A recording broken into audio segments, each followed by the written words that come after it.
Are you unable to load LG TV and getting error code 201? If yes, then watch this video till the end because I am going to give you the best solution. The first step is to select the correct time zone.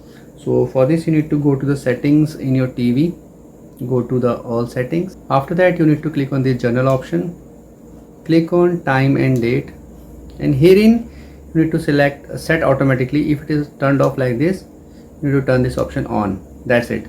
Otherwise you can turn this option on. If it is not satisfied, you can choose customize time zone as well if you want. Otherwise you can keep it automatically. It will fix the issue for you. Also make sure to check your internet connection and router are plugged in properly. You can restart it as well to make sure that it is working fine. Next step is to clear the web browser in your TV. So you need to clear web browser cache. You need to press on home button and you need to go to the web browser.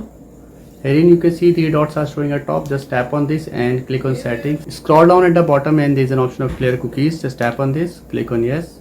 Now click on clear all browsing data, click on this, click on yes. Now lastly you can go to the settings and reset your TV to the initial setting. If it does not work, then click on journal, scroll down at the bottom, reset to initial setting is showing. Just tap on this and follow the on screen instruction to make your TV to the default settings. And after following all these steps, make sure to restart your PC and also mention in the comment section if it does not work for you. In case you find this video helpful, just hit on the like button and also subscribe my channel for more upcoming videos.